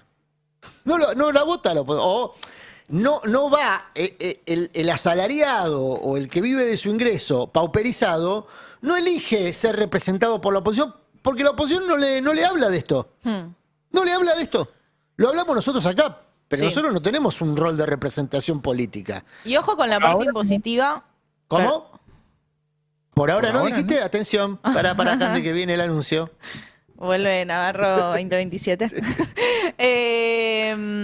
No, igual en la parte impositiva, y traje un gráfico que muestra la expectativa que tiene el gobierno con estos anuncios, que dijeron que lo pasaron por la campaña electoral. En realidad lo que viene pasando es que no hay un acuerdo entre el Banco Central, Arca y la UIF, en la unidad de control, digamos, como para poder pasar esta flexibilización en las normas sin que sea un problema, sin tener que pasarlo por el Congreso. Teniendo en cuenta que estos son crímenes que tienen 5 años de durabilidad, entonces si hay un cambio de gobierno, entonces el próximo gobierno te puede preguntar de dónde sacaste estos dólares, así que hay un conflicto ahí normativo entre Arca, el Banco Central y la UIF. No porque no estén de acuerdo, sino porque les cuesta encontrar la manera en que esto parezca legal, pero lo que piensa el gobierno es en esta placa donde marcan cuáles son esos dólares colchón, que para mí es un conflicto llamarlo dólares colchón porque parece que es una masa mucho más chica de la que realmente es y que no tiene que ver con tus 500, 1000, 5000, 10.000 dólares que tenés efectivamente bajo el colchón o en una mesa o lo que sea, esa porción más de clase media, sino con ciertos sectores que tienen un flujo de dólares no registrados, que tiene que ver con las exportadoras, que tiene que ver con, bueno, cierta parte de la economía que se va registrando en negro y que va accediendo justamente a esos dólares por fuera del sistema. Lo que vemos en pantalla es ese gráfico de 1816, que lo que va mostrando es cómo va creciendo esos activos que tiene... De la consultora 1816, no del año 1816. De la consultora 1816, vale la aclaración. Yo digo 1816 como si todos la conocieran. Es una consultora muy especializada para el mundo financiero y que va siguiendo la coyuntura y por eso va sacando estos gráficos donde muestra la evolución de los activos del sector privado fuera del sistema financiero local, o sea, fuera del sistema como lo conocemos, y hay un crecimiento muy marcado desde el 2006 a 2024, que es lo que hace el lo que mide el gráfico y cómo se ve eso que está, por un lado, en el colchón, entre comillas, serían cajas de seguridad y demás herramientas, pero también en el resto de activos fuera del sistema, que es básicamente no sabemos dónde están esos activos. Es una estimación que se saca restando un poco del resto de las cuentas y decir, bueno, acá me faltan 157.000 millones de dólares, entonces entiendo que hubo argentinos que lo sacaron del sistema y lo pusieron en otro lugar. Los depósitos en el exterior no crecieron tanto, vienen bastante estables desde 2019, pero hay una estimación de 400.000 millones de dólares de argentinos fuera del sistema y esa es la expectativa del gobierno, que esos dólares puedan entrar al sistema, se usen dentro de la economía argentina y pueda resolver el problema de base, que es que no tiene los dólares suficientes para mantener este tipo de cambio hasta octubre, ni siquiera te digo hasta octubre, cuando termine este trimestre de liquidación del agro. Bueno, hay un conflicto ahí de cómo se va a sostener este modelo y la expectativa es que estos, no, obviamente no los 400.000 millones, pero sí que entren una parte por lo menos a la economía argentina. Ahora, en los dólares abajo del colchón está plata blanca también. Hay mucha gente que cobra un sueldo en blanco todos los meses, está acostumbrado a comprarlo en cualquier lado y lo compra y es plata blanca. Ahora, si vos tenés plata blanca, yo tengo ahorros en dólares. Cuando quiero comprar algo, voy, vendo los dólares y compro en pesos. No es que dejo de comprar porque lo tengo en dólares. Claro. Esto es nada más que para el que negreó. Está armado para el tipo que negreó. Para decirle al tipo que negreó, mirá que ahora no te vamos a seguir. Ahora bien, ¿van a creer eso? ¿Cuántos lo van a creer? No hay ninguna ley que pueda decir no pagues impuestos. El blanqueo tiene que ir al Congreso, si fuera un blanqueo. Sí. Claro. Y no va a ir al Congreso. No, aparentemente lo que van a hacer es una modificación de la ley penal tributaria, lo cual también tiene otro efecto. Por eso se habla hasta $100.000, porque si fuese más de $100.000 ya sería demasiada flexibilización de la norma. Ahora y 100.000 después y 100.000 después y Sí, nadie si te es continuo, pregunta, es medio raro. Pero a lo que voy es, si vos modificas la ley penal tributaria... Tu primo, 100.000 tu mujer o tu, qué sé yo, eso. Sí. Y si modificás la ley penal tributaria, todos los que están siguiendo un juicio ahora o están condenados van a poder pedir que se les rebaje la pena por ley penal más benigna. ¿Sí? Eso puede significar multas más bajas. Yo no sé si hay mucha gente presa por delitos fiscales en la Argentina. Tengo entendido que no mucho porque no se persiguen con mucho celo. Hubo uno que fue el dueño de un medio opositor a Macri y ahora no. Pero digo, no van a liberar presos, pero sí va a haber mucha gente. Por razones políticas presos, no por no pagar impuestos. Pero va a haber mucha gente que sí tiene causas abiertas y que se les van a caer, digamos, en pos de una medida electoralista o que busca incorporar algunos dólares para que no se les vaya el tipo de cambio. Lo que están haciendo es rompiendo todo. Están rompiendo todo. A mí lo que me preocupa es que en la narrativa, como hay una idea de los impuestos como algo negativo, parece que aspiracionalmente es algo que me beneficia. Y en realidad lo tengo en la placa 4, que es el porcentaje de hogares que gastaron ahorros para llegar a fin de mes y que creo que muestra mejor cuál es la realidad de una mayoría más amplia que la que puede gastar el mes que viene $50.000 en comprarse una camioneta porque tenía $50.000, $100.000 que no podía registrar. Entonces no sé, a mí me rompe un poco la cabeza en el sentido de que es una medida que está muy pensada para un sector muy minoritario que puede evadir impuestos, que lo hace, que tiene un flujo de producción completamente sin registrar, pero se vende como una medida para una mayoría que en realidad está vendiendo sus ahorros en dólares o lo que sea, pero los está vendiendo para pagar la luz, para pagar los servicios, incluso para pagar la comida para llegar a fin de mes. Es un problema eso, ¿no? Porque termina siendo una medida que parece una medida popular y es una medida recontra concentrada que hay que ver si la van a aceptar o no, porque venimos hace menos de un año de un blanqueo. Si vos no entraste al blanqueo anterior, ¿por qué vas a entrar en este continuo que tiene menos seguridad que el otro que por lo menos pasó por el Congreso? Lo que tienen que definir, porque ahí se va a ver bien cómo va a ser el flujo de esos dólares, es qué es lo que pueden hacer con esos dólares. ¿Qué es lo que pueden hacer? ¿Qué es lo que pueden comprar? O si pueden depositarlos dentro del sistema financiero. Todavía, la verdad, eso es un interrogante, porque hasta ahora, la verdad, es todo humo. Y hay que ver el punto central, porque ahí es donde vos vas a ver si ese stock puede convertirse en un flujo. Claro. Digamos, si ese stock guardado, esos dólares que están guardados, ¿cómo se trasladan a qué? a comprar inmuebles, a comprar autos, electrodomésticos. Y vos ves y decís, bueno, mirá, autos de arriba de $100.000, en general algunos ya lo estaban utilizando esos dólares. No es que es algo nuevo. Si vos vas y querés comprar un auto de alto gama, y bueno, te lo cotizan en dólares y empiezas a negociar. Bueno, mirá, me puedes hacer con transferencia en pesos o me podés traer los dólares. Lo mismo que pasa con los inmuebles. Ahora bien, si habilitan para la posibilidad de decir, bueno, pueden hacer lo que pueden depositarlos en los bancos y el banco no te puede decir nada, solamente vas a firmar y vas a decir, sí, el origen de los fondos es ahorros, y listo. Bueno, ahí ya abre otro capítulo. Y yo creo que abre el capítulo de no solamente el narco, sino el dinero, todo de la ilegalidad, de toda la ilegalidad, por haber. El de la trata de personas, claro. El de chorros que robaron un banco, lo que se te ocurra. Sí. Y con el agravante... Y el tope de 100.000. Y la verdad que es un engaño, porque cualquiera que tiene una organización criminal tiene 100 sicarios para que puedan ir al banco si habilitan esa posibilidad a poder depositarlo. Digamos, la verdad, las series han ayudado mucho. Y que lo que vos necesitas es cómo vos vas blanqueando en cuentagotas.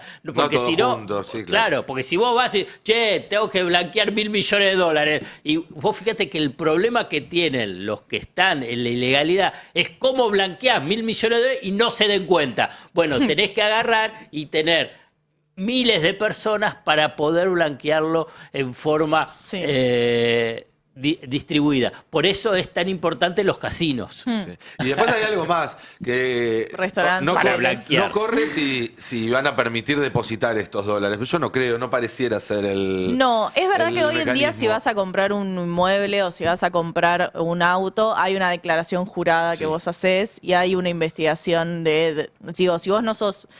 no tenés ni una caja de ahorro en un banco, bueno, te van a preguntar de dónde sacaste esa plata. Pero mi punto es, si estos dólares se van a utilizar para comprar cosas directamente, sin pasar por el sistema bancario, autos, departamentos y demás, ¿cuál es el incentivo para que esas operaciones se hagan en blanco?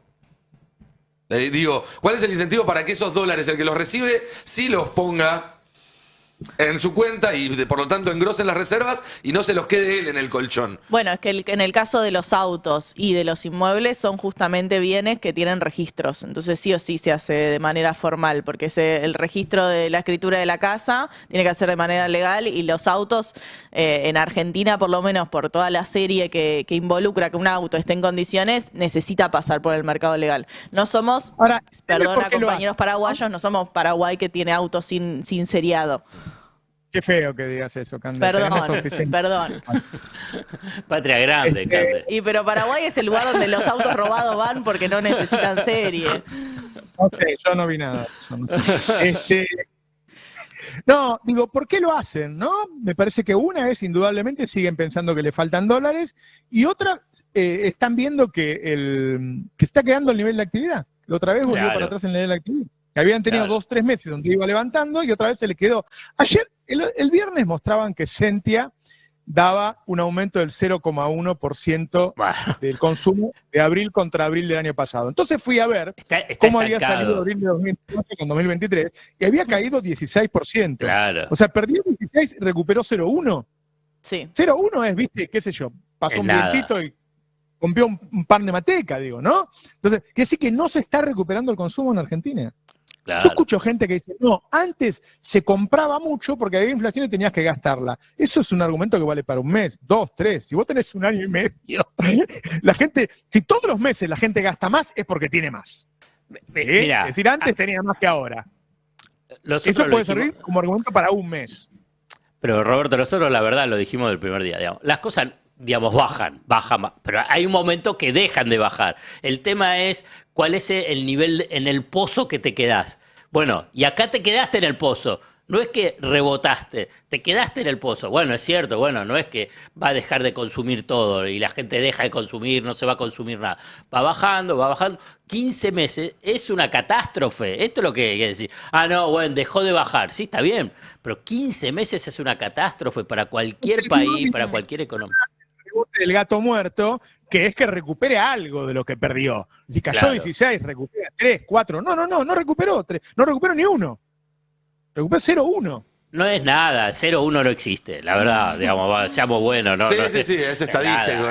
Es que sigue estancado ahí abajo. Y como bien mencionaba vos, Roberto, sí, bueno, ¿qué pasaba en abril? Bueno, o sea, 16% abajo. Eso es una catástrofe a nivel de consumo. Bueno, entonces... Los japoneses se suicidan todos si llega a caer 16%.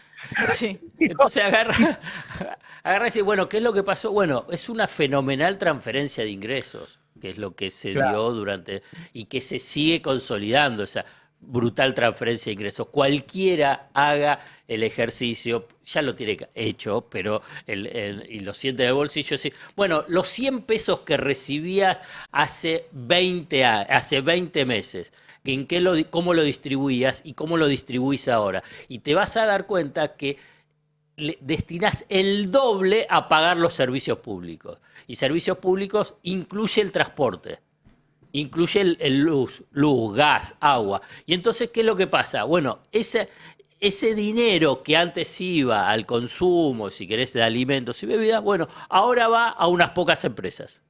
Entonces ahí tenés una transferencia de ingresos fenomenal. Claro, pero la novedad, Alfredo, Cande, compañeros, Nico, Roberto, la novedad es que el gobierno promete hacer estructural esa pauperización. Eso es lo que no se vio hasta ahora.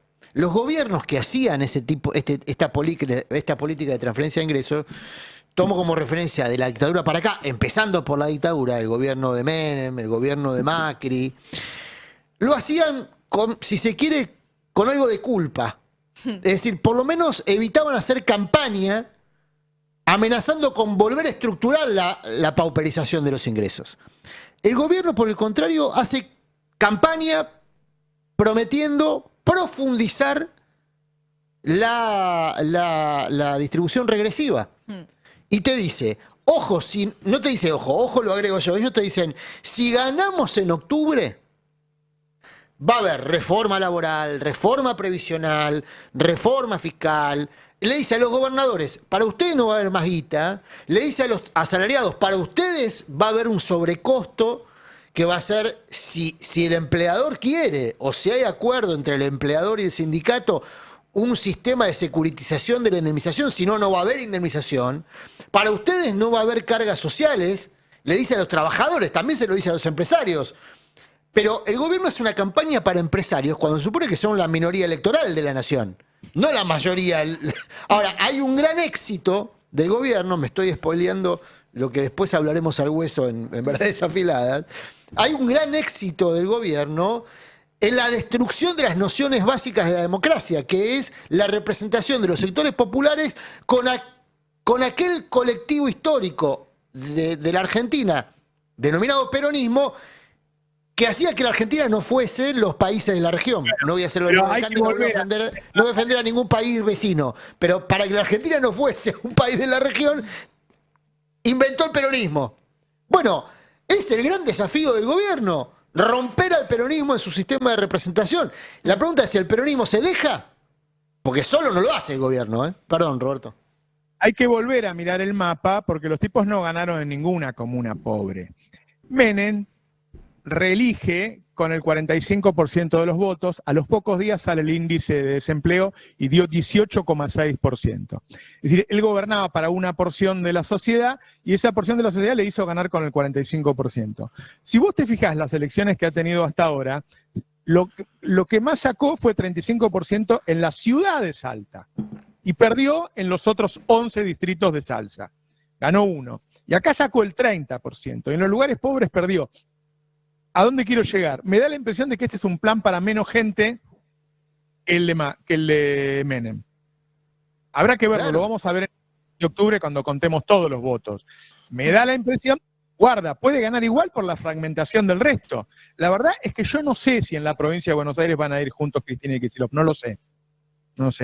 Y no sé, en el caso de que vayan separados, cómo se van a contar los votos. Uno puede decir, bueno, van separados, pero en el fondo tomarlo como una paso, no lo sé.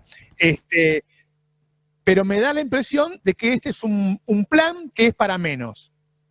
Que en los lugares que gana, a ver, sacó 30 puntos en la ciudad más de derecha y más rica del país. Yo tengo para mí, sinceramente, después de que saca 30 puntos en la ciudad, me da la impresión de que le va a costar sacar 30 puntos en la provincia de Buenos Aires. En la ciudad la derecha le va mejor que en la provincia de Buenos Aires. Bueno, pero depende si se une o no se une la derecha. Si vos agarrás y Milei, solamente pensando en la ciudad de Buenos Aires, se come todo el voto de los Penato, de Macri, y bueno, entonces ahí ya tenés más del 30%. La pregunta es si ese voto de ese 15%, estoy haciendo especulación pensando en voz alta, va a Larreta, digamos, uno puede decir, puede identificar a Larreta como parte de esa continuidad amarilla e ir a Larreta, o una alianza de Larreta, radicales. Bueno, pero vos ahí tenés ese 15%, que es un poco a lo que juega en la ciudad de Buenos Aires, que es lo que juega Milei, diciendo, bueno, ahora son nuestros. Y entonces ya no es solo ese 30%. Es una hipótesis. Sacará 30 más la derecha de Macri, qué sé yo, que hoy mide 10, no sé.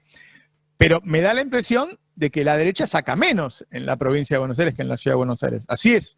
De hecho, en el resto de las provincias le fue muy mal a la derecha, ¿no?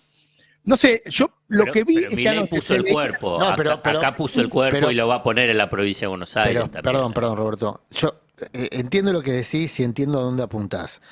A la derecha le viene yendo bien en las elecciones, a distintas acepciones de la derecha. O Sáenz es de izquierda. Más derecha ahora, qué sé yo. No, bueno, por eso. Hay distintas...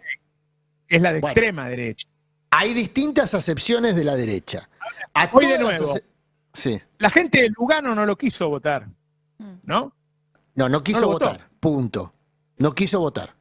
El 46% en Lugano, sí. Fue donde menos votaron. Por eso. Entonces, ese es el dato, donde habitan las principales víctimas del modelo de Milei, no se encontró representación nítida para votar positivo contra Milei. Bueno, pero ahí hay un análisis contrafáctico, porque en general tiene una normalización, digamos, porque se supone que esos 20 puntos porcentuales que no fueron a votar, votarían todos en oposición. Y en general tiene un comportamiento normalizado, en el sentido que más o menos puede llegar a votar igual de lo que se votó ahora. No tenés un cambio. No, Alfredo.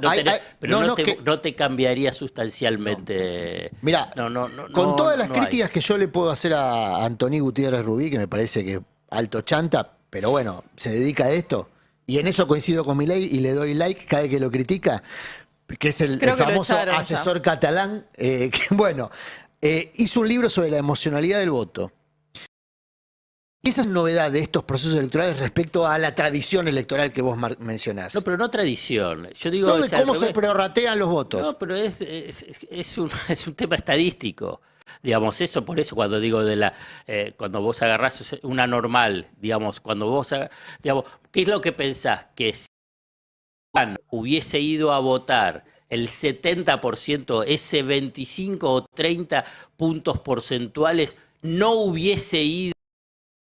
Más o menos es muy... No, es que no es lo que yo te estoy marcando justamente es que la novedad es que no rige la estadística. El comportamiento electoral, y esto está muy bien medido por Julio Aurelio, que es un encuestador tradicional del peronismo, que le preguntó a las personas por qué no votan. A las personas que no votan, ¿por qué no votan?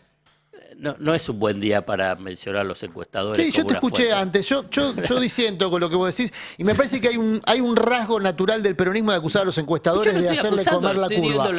No se come la curva porque hacen una campaña de mierda. Pero al margen de eso. Fáctico. No es fáctico. ¿Cómo que no? Pero si todos veíamos encuestas en los últimos 15 días donde Adorni estaba cabeza a cabeza en margen de error técnico con Santoro. Bueno, lo veíamos todo, Alfredo, en serio. Sí. Los encuestadores la pegaron que ganaba Adorni. No es que la pegaron. Sí, fue impresionante. Porque agarremos, entonces veamos y vamos a ver que Adorni estaba siempre primero y nunca estuvo en análisis. Pierde. Las elecciones. Pero no estoy diciendo que se pierde, estoy hablando del tema estadístico. Entonces, el tema estadístico muestra. Y además muestra, porque vos lo diste esos datos, es que en realidad tampoco hubo muchos cambios. Si vos agarrás la derecha, ¿cuánto sacó? ¿Y cuánto sacó el peronismo? Y más o menos está normalizado ese porcentaje. La derecha sacó 200.000 votos menos ahora que en 2021, que en la última legislativa. Seamos buenos. Estoy hablando de porcentaje. Sí, la suma de la Libertad Avanza, más Juntos por el Cambio, que eran casi 60% hace 4 años. Y ahora no llegan al 50%. Si sumás todas las partes. ¿Cómo? Si sumás todas las partes. Sí, 30 de Adorni. Más 15 de la Libertad Avanza. Más Rodríguez Larreta. Sí, 53 tenés más ahí. radicalismo. 55, más Coalición Cívica. Sí. Bueno, te da más o menos porcentaje. 50, no me hable de porcentaje. Bueno, te da ese porcentaje. Si va a agarrar las últimas elecciones, no sé, las últimas 4, 6, 8, más o menos ese porcentaje. Entonces agarras y decís, bueno, ¿qué hubiese pasado si votaba el 70% y se mantenía el mismo porcentaje? Esto es lo que te quiero decir. Digamos, es una cuestión estadística. Después, si querés, está la interpretación política, tenés el malestar social. Ya lo dije, fue lo primero que dije. Si uno mira los números absolutos y ve que respecto de la última elección legislativa, que es con la cual se puede comparar, toda la sumatoria de Libertad Avanza más Juntos por el Cambio perdió 200.000 votos. Y la sumatoria de los candidatos peronistas ganó 10.000. Ahí hay algo. Más allá de los porcentajes. Ahí evidentemente dejó de votar más. Esperas y manzana lo que te estoy diciendo. Yo no te estoy... ¿Cómo estás diciendo? Por estadística, una vez que votó el 50%, se mueve al 60%, se mueve todo igual porque ya tenés un muestreo muy grande. Yo lo que disiento ahí es que eso es si la abstención fuera pareja en todos lados, ¿no? Y acá hubo una abstención del 46% en las zonas más pobres y del 57% en las zonas menos pobres. Ahí puede haber una diferencia porque el muestreo estadístico tiene que ser parejo para que se mueva en el mismo sentido. ¿Te entiende lo que te digo, Alfredo? Sí, perfecto. Ese para mí es el punto central. De todas maneras, no es significativo. ¿No? Digo, si hubieran ido 5 puntos más en todos lados, no hubiera cambiado 3 puntos para ningún lado, hubiera cambiado medio. Pero ahí es lo que yo marco, Roberto. Fue significativo para el triunfo de Adorni, ¿eh? Fíjate el mapa, lo estoy pasando, insisto, me estoy restando para el hueso, pero esto es un proyecto colectivo, nadie se salva solo. ¿Vos spoileaste tu nota de mañana? ¿Cómo? No le digas a la gente que vas a hacer lo mismo. No voy a hacer lo mismo, voy a hacer el mejor, más profundo y con más material. Es apenas una partecita, No, pero porque viene a cuento de lo que estamos hablando. Mira, si vos, estoy viendo el mapa, después lo vamos a mostrar, porque ahora no llegamos, pero en donde ganó Adorni, la participación estuvo por encima o igual que la media histórica, arriba del 60%. 65%, 64%, 62%, 67%. La media histórica de votación, de participación electoral de la Ciudad de Buenos Aires, donde ganó Adorni. Donde perdió Adorni, están en el orden del 43, 44, 42%, 41%. Ahí pierde Adorni. Pero pará, ahí, en un minuto. Entonces, ¿por qué pensás que ahí ese es el voto de Santoro y no es un voto que era del PRO? No es de Santoro. Bueno, de hecho, lo que estoy marcando es que no es de Santoro, por eso, Alfredo. Del PRO. Por ahí es del PRO. Entonces, ahí es la derecha. Te estoy diciendo, entonces a nivel de porcentajes de la derecha, más o menos se mantiene igual. Es que lo que yo te estoy diciendo justamente es que no funciona con la lógica de la estadística, funciona con la lógica de la política. Esta gente no fue a votar para no votarlo a Santoro como expresión de la oposición. Está en contra de... Adrián, la estadística no se la discute, no puede decir que es subjetiva. No estoy diciendo que es subjetiva, estoy diciendo que la lógica política no funciona con la lógica de la estadística. La lógica de la política, lo que te marca como novedad de este tiempo, es que como no se votó parejo, lo que vale es la intensidad de los que votan. Es decir, hablarle a los que no votan para que voten y para que voten en determinado sentido. En eso el gobierno resulta exitoso, porque baja el caudal electoral, pero a sus intensos los lleva a votar para que lo voten. En tanto que la oposición no logra ese nivel de intensidad.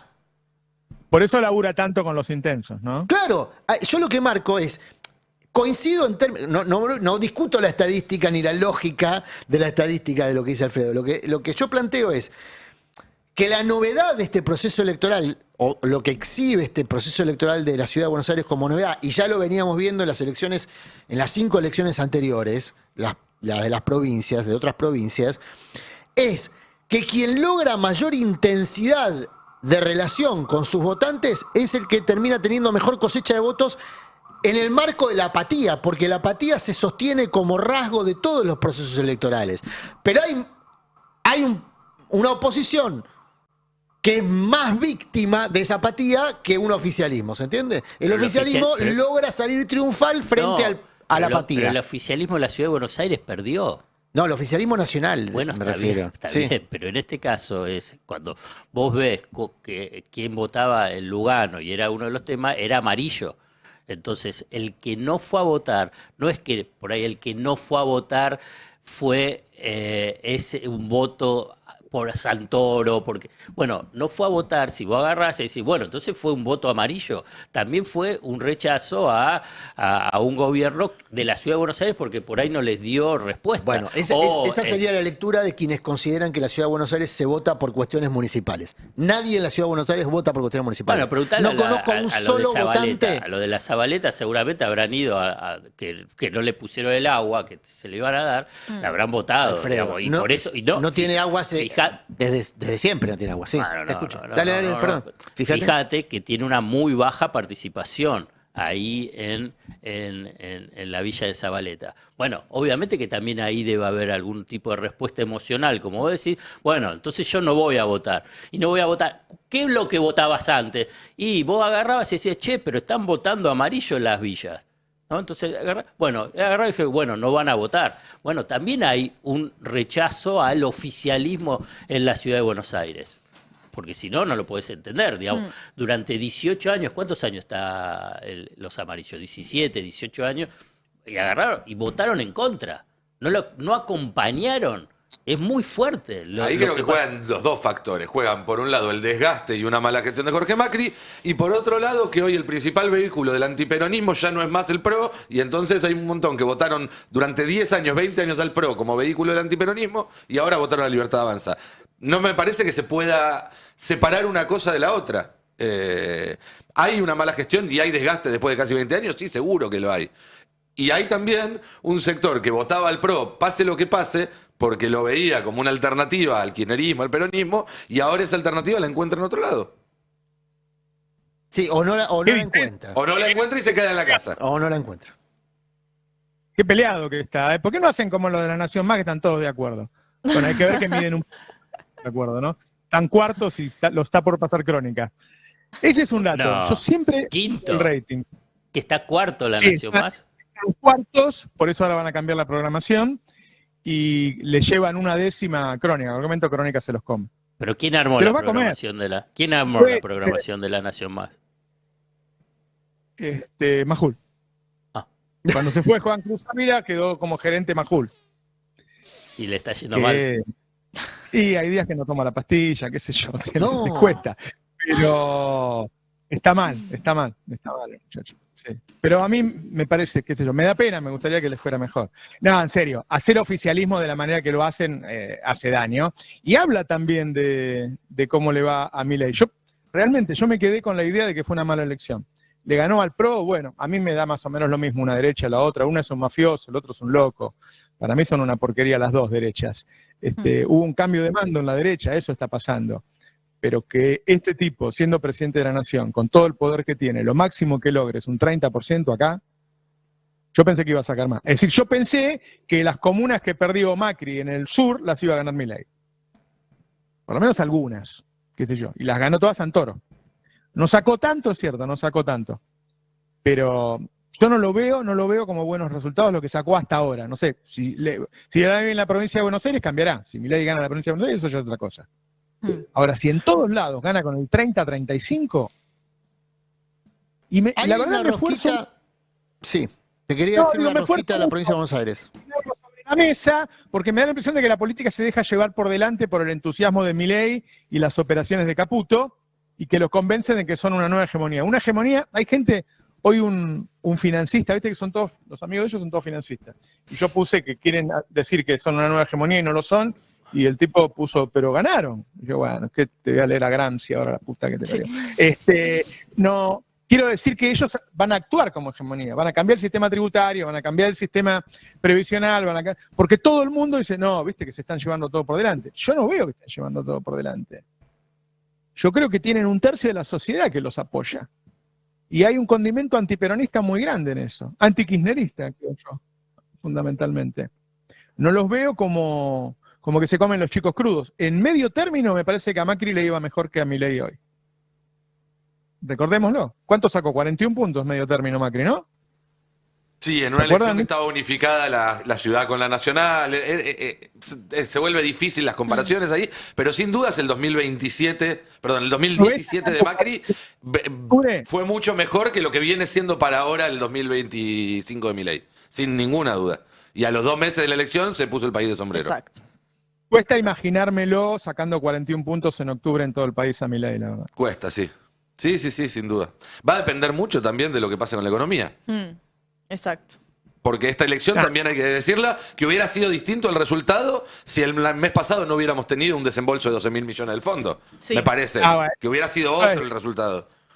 Economía, cuando vos elegís una sola variable y ponés todas a trabajar sobre ella, es decir, la inflación, sos capaz incluso de bajar el poder adquisitivo de una parte de la sociedad, del asalariado, ¿no? O de no tener reservas. No tener reservas. Decís, bueno, no importa el riesgo país, total hoy no tengo que pedir plata. No compro reservas, no subo los salarios, qué sé yo, porque quiero bajar la inflación. La van a bajar la inflación. La van a bajar, va a llegar con la inflación baja. Todo el objetivo es ese, indudablemente. Pero ¿cómo se debe sentir Macri, ¿no? Que Adorni le haya ganado. Ahora con jet lag, porque está viajando a Arabia Saudita. Está bien, pero que Adorni le haya ganado todo. Adorni es la nueva estrella de la política de la Ciudad de Buenos Aires. Pero es una muy buena pregunta la que hace Alfredo, y es muy significativo que la reacción de Macri sea rajarse un mes.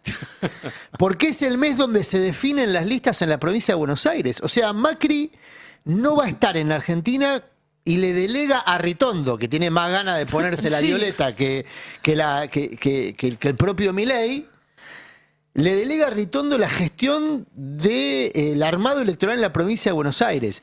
Para alguien que ayer se lo veía muy preocupado por el destino de su invento político, de su proyecto político, es una actitud rara, porque nadie se va después de haber perdido una elección cuando tienen que gestionar la supervivencia de su propio espacio. No digo que a Macri no le interese, ¿eh? Me parece que... Pero fue a la tele de inmediato, ¿eh?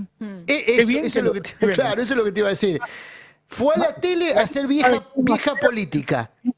Es Milei, ¿viste? No, pero, no se digamos, él puso el cuerpo, hizo la campaña, eligió claro. a los penatos que la verdad no sabían que no podía arrastrar. Además iba a la tele al lado de ella y la hacía quedar mal. La hacía quedar mal. Le hizo bullying. Tiene una capacidad de destrucción este hombre infernal. Y sin embargo el blockbuster no ha visto la luz. Los carpetazos no han llegado. ¿Qué pasó? Bueno, los Penatos tenían 2 años más de mandato y se veía como candidata en provincia de Buenos Aires, ¿eh? Perdón, de los que están por saltar, el que no salta, ¿viste como dice el padrino? El que te haga la oferta es el traidor. El que no salta, ya sabemos que hay video. Y hay uno de los dos que estaban por saltar que no salta. ¿Ah, sí? En la semana lo vamos a ver. Algunos videos hay. Igual me parece interesante pensar cuáles son las opciones que tiene Macri por delante en este escenario. ¿Qué va a hacer Macri con todo esto? Para mí tiene 3 opciones por delante. ¿Volver a Boca? No, pero más allá de eso, en relación al gobierno y al PRO y demás, una es arreglar, una es sentarse, negociar cosas que no van a salir en público, digo, negociar como negociar, bueno, no voy a ir preso, me aseguramos un par de negocios, etcétera. La otra es pintar un cono de amarillo, presentarlo en la provincia de Buenos Aires y jugar a hacer perder a Milei en la provincia. Que sería la otra opción. La tercera es ejercer todo el poder de daño que tiene guardado. ¿No? Ya sin expectativas hacia adelante, decir, bueno, si me voy yo, que se vengan todos conmigo. No sé qué va a hacer, pero me parece que cualquiera de esas tres opciones implica un escenario distinto de acá a fin de año para el resto del mapa electoral. A mí me parece que él debería cuidar el espacio que tiene y esperar que fracase Milei y que una parte de los votos de derecha vuelvan a él. Esa sería la opción cono pintado de amarillo en la provincia de Buenos Aires. Sí. Pero él puede ser candidato. El tema es que él, para hacer eso, tendría que poner su cara en la boleta en la ciudad en octubre, corriendo el riesgo de quedar tercero. Claro, el tema son los plazos, lo que dice Alfredo. Primero tenés por delante definir las listas en provincia de Buenos Aires. Ya está establecido el cronograma, tenés 30 días, más o menos, ¿no? ¿Son 30 días? ¿Calendario? Más o menos. ¿No es en julio que cierran? Para definir las listas primero, las alianzas primero y después las listas. O sea que el plazo perentorio lo tenés en provincia de Buenos Aires. Para la presentación de Macri hay más tiempo. Anoche, Roberto... 9 de julio presentación de alianzas, 19 de julio cierre de listas. No, todavía hay 2 más meses. Tiempo. Hay 2 bueno, meses para negociar. decía anoche Roberto que vos lo escuchaste en el frontón que tuvo en TN, lo escuchaste como meneando una candidatura. Me lo dijo otra persona. Además. Que puede ser candidato, sí. Bueno. Sí. Imagino que de todas maneras, aunque no sea, va a dar a entender que lo va a hacer, ¿no? Claro. No tiene nada. Los penatos son muy pobres, la verdad. Pero aparte el tema es si él es una apuesta a todo o nada. Pero tomando las palabras que decía recién Cande, la audacia política que mostró Milei poniéndose al frente de una campaña que podía perder. Bueno, si Macri no devuelve con la misma audacia, se queda sin partido, sin pelear. Claro. Porque ya a esta altura está planteado así. Se queda sin partido, sin dar la batalla. Que es la peor de las derrotas, digamos, ¿no? Porque la peor de las derrotas es cuando defeccionás de la batalla. Y diciendo que entregás el maxi kiosco en el 2027. Y ahí hay un punto central. ¿Qué es entregar el maxi kiosco, ¿no? Para ver qué hace. ¿Qué decías, perdón? Tendrá que hablar con sus socios del maxi kiosco para ver qué hace. Ese es un punto clave. A partir de hoy, ya hay personas que están dialogando qué parte les toca del maxi kiosco. Están vestidos de violeta, porque tienen 14 votos en la legislatura. Si el gobierno de la ciudad en algún momento está obligado a pasar por la legislatura, va a tener que hacer alianza con alguien. ¿Solo los de violeta están negociando? No, los de celeste, los de violeta, los de verde. Hay muchos. Pero para lograr 31, que es lo que te habilita el quórum, sí o sí tiene que cerrar o con alguno de los dos bloques mayoritarios, la Libertad Avanza o el peronismo, porque ni sumando a todos los demás, excluyo a los dos de la izquierda, que uno imagina no van a hacer un acuerdo de negocios con el gobierno de la ciudad, pero excluyo a esos dos, sumando a todos los demás tampoco llega Jorge Macri. Sí o sí necesita hacer un acuerdo o con Larreta. ¿Te imaginas lo que sería un acuerdo parlamentario Larreta-Jorge Macri? No, Macri va a ir a golpear la puerta de la Casa Rosada o se va a sentar a hablar con Olmos. Son los dos interlocutores posibles ahí. Y ahí está la discusión de negocios de la que hablábamos recién. Negocios que son muy importantes en la Ciudad de Buenos Aires. Negocios políticos. Siempre hablo de negocios políticos, ¿eh? Por ejemplo, toma de posición en el Consejo de la Magistratura. ¿Pierde Angelici posición en el Consejo de la Magistratura con el advenimiento de la Libertad Avanza? Eso te cambia todo, te altera el sistema de poder de la ciudad. ¿Eh? No, hay que analizar mucho de los cambios. El tema judicial, yo creo que debe haber jueces que se sienten en un estado de orfandad hoy. Dice, ahora que mi papá no está más, ¿quién es mi papá? Pilar Ramírez, es más padre. En serio, hay muchos jueces, muchos fiscales y muchos periodistas que si no le dicen a la mañana lo que tiene que hacer, no saben. Que hace años que hacen lo que le dice Macri, lo que le dice ese poder. Y que si tienen que hacer algo solos no saben para qué lugar agarrar. Hace mucho tiempo que no tienen una línea propia. Bueno, ¿cuál es la línea ahora? ¿Quién es el jefe? Todo eso se va a negociar en los próximos meses, en las próximas semanas, no sé. Eso cambia todo. Vamos, hay jueces que ya lo sabemos, digo, que responden a él totalmente. ¿Y Jorge Macri, el primo, puede transitar el puente hacia el Violeta?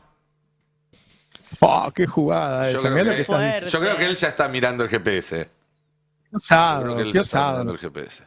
Bueno, pero si Macri se entrega al espacio político sin pelear, con 2 años de mandato y opción a la reelección. No nos olvidemos que Jorge Macri está en su primer mandato. Jorge puede reelegir, claro. Entonces, si a Jorge Macri se le presenta un escenario de el partido propio destruido, la representación pintada de violeta, como dijo ayer Milei, el bastión se pintó de violeta. ¿Qué hace Jorge Macri? ¿Se queda resistiendo en una trinchera en soledad? Porque va a estar en soledad. ¿O transita, hace la misma peregrinación que el resto de sus compañeros? Sí, pero el tema es que si a vos te abren la puerta, yo no me imagino a la Libertad Avanza, al Triángulo de Hierro, abriéndole la puerta a un Macri. Esa es la disputa que está del otro lado del puente. La disputa está del otro lado del puente, que ayer también estuvo presente en el festejo. Sí. ¿Para qué? Para que sea auditor de la Ciudad de Buenos Aires le va a abrir la puerta. A ver, cuento algo que me contaron a mí. Macri, si aparte lo está repitiendo Milei una y otra vez. Sí. Chau Macri. Por supuesto, yo creo que Jorge Macri no tiene posibilidad. Jorge Macri quedó atrapado del apellido. A Jorge Macri lo veo más cerca de volver a Vicente López, a conseguir la intendencia de Vicente López, a buscar la reelección en la ciudad. Lo último que quería decir vinculado con Macri, qué destructor. Pero es una máquina de destruir. Sí. Digamos, destruyó a Horacio Rodríguez Larreta. Aparte, él habla de que hay que dejar los egos de lado. Digamos, parece que el análisis todavía no llegó a su ego. Pero bueno, esto digo. A Horacio Rodríguez Larreta, a Patricia Bullrich, digo, en las presidenciales. Después a su primo, a Jorge Macri, a los Penato. Antes de eso a Michetti. Acordate que a Michetti, cuando era segura jefa de gobierno en esa sucesión, Macri la bajó para ponerlo a Larreta. Es Terminator dentro de lo que está alrededor de él. Es una cosa impresionante. ¿Cuál creo que cuando Macri dice hay que dejar de lado el ego es... Incluso cuando intenta ayudar, porque la lleva a los Penatos, que la lleva a pasear para venderla todo el día... Y la hace quedar mal. La mujer tuvo que decirle, bueno, no cuentes más que quise renunciar. ¡Ya está! Sí, terrible. Un comentario más que me parece que hay que hacer para tener un resumen completo de lo que fue la jornada de ayer, que es la absoluta desproporción entre tiempo de pantalla y votos conseguidos. Porque en la última semana uno prendía cualquier pantalla y te cruzabas o a Levi, o a Kim, o a Marra. Estaban... por todas partes los tres. Y entre los tres nos suman 6 puntos. Con lo cual ahí también aprendamos, así como aprendimos o estamos aprendiendo a relativizar los resultados de las encuestas, aprendamos a relativizar un poco también lo que significa la sobreexposición de algunos candidatos. Y también a preguntarnos por qué los sobreexponen tanto si después no tienen votos. El financista de Moreno cumplió su objetivo de sacarle puntos a Santoro. Le salió caro cada voto, sí. Es cierto. Sí, pero ni siquiera... El mayor costo por voto y para joderlo a Santoro alcanza. Esos son los votos justos para joder al que va primero. Puedo decir, pero bueno, pero igual no llega. Bueno, mismo. Sí, Santoro sacaba 29,5, no es lo mismo que 27,3. ¿Viste? Jodido. No llegaron ni a hacer esa diferencia. Va a quedar ahí para joder, financiado por ellos, por el mismo Urnequian. El que pone la plata ahí es Urnequian, el mismo que se la puso a Milei. Bueno, ahora en la red ya están diciendo, ganamos ayer, los morenistas, dice, ganamos ayer porque hicimos perder el progresismo y ahora redoblemos esfuerzos para que pierda Kicillof. Lo están diciendo con todas las letras, Hay mucha gente que quiere que pierda Kicillof, parece, sí. La idea de, así como Milei, este objetivo era sacar a Macri del partido, sacarlo a Kicillof del partido, hay muchos interesados, sin duda. No sé, es muy difícil saber lo que va a pasar en octubre, falta mucho tiempo. ¿Y qué diferencia puede haber entre septiembre y octubre, no? ¿Qué pasa? Porque indudablemente todos los gobernadores adelantaron las elecciones para ver si aunque sea un poco se podían diferenciar de la presidencial. Bueno, indudablemente en la Ciudad de Buenos Aires cuesta mucho más. Imagino que en la provincia también es más difícil. Además, Milei no se involucró en las otras provincias como se involucra acá. En la provincia se va a involucrar seguramente. Sí. Y en la elección de septiembre tengamos en cuenta que en realidad son 8 elecciones seccionales y 135 elecciones municipales. No va a haber un resultado de provincia, con lo cual vos para nacionalizar necesitas muchos candidatos. Tenés que tener uno por sección, digamos, para si querés nacionalizar todo. Si no, se nacionalizará el conurbano. que es algo que igual que con la Cava viene pasando hace muchos años, que esas elecciones estén nacionalizadas. Pero después las elecciones son a favor o en contra de Milei, me da la impresión a mí en este momento en el país. Y la pulsión antiperonista, ¿no? Y la pulsión antiperonista. Más que a favor de un peronista, todos los que votan en contra del peronismo. Bueno, se terminó, nos la pasamos discutiendo, prácticamente no nos pusimos de acuerdo, no sé qué habrán pensado en sus casas, estarán discutiendo entre ellos como nosotros. Pero bueno, mañana la seguimos. Che, quiero felicitar, estoy muy contento con el portal, la verdad que una potencia en los últimos días, tremenda el nivel de las notas que estaba viendo, muy generalizado, muy generalizado. Le escribí a Agustina Redonda el otro día, me encantó la nota que hizo, hay un laburo de la redacción impresionante. Hizo mucho ruido la nota de Nora Bar también, sobre la ciencia, les aconsejo a la gente, bueno, nosotros comentamos pequeñas cosas, como lo que hicimos recién con Alfredo sobre la nota, y es una producción muy extensa la que hizo Alfredo, les recomiendo que lo lean. Bueno, muchas gracias a todos y a todas, nos vemos mañana, los dejo con Adrián Murano y sus verdades afiladas. Chao, un abrazo. Chau. En un país complicado, una radio sin vueltas. El Destape 1070, radio y punto.